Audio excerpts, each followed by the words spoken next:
गुरुजी शिंदे साहेब. हॅलो. हा नमस्कार सर. नमस्कार नमस्कार. फार दुर्दैवी वाईट घटना घडलेली आहे आणि आपण एकाच परिवारातले आहोत.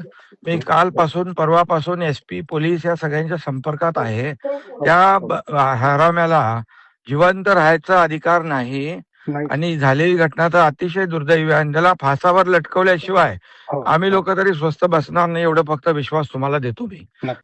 पण आपण आता काय तुम्हाला कसं सांत्वन करायचं हे तर मला फार अवघड वाटतंय, कारण सांगणं सोपं असतं, सहन करणं फार कठीण असतं. त्यामुळे तुमच्या पोटचा गोळा गेलेला आहे आणि अतिशय दुर्दैवी घटना, एकदम माणुसकीला कलंक आहे.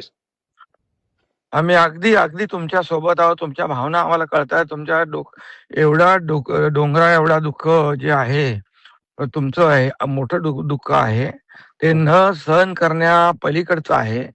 त्यामुळे सांत्वन करणं कुठल्या भाषेत करणं हे देखील मला अवघड जात आहे. पण एवढा विश्वास ठेवा की तो जिवंत राहणार नाही, त्याला फासावर आपण लटकवू.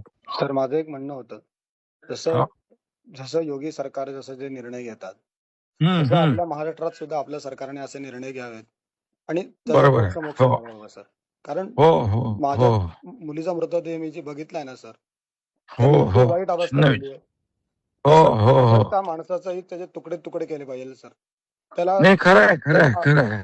3 महिने 6 महिने वर्ष 2 वर्ष असे अजिबात त्याला एवढे दिवस जगतात नाही, एवढा वेळ जातात कामा नये.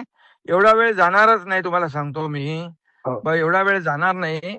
याच्या मागे स्वतः मी एकदम डे टू डे त्याच्या मागे लागलोय मी.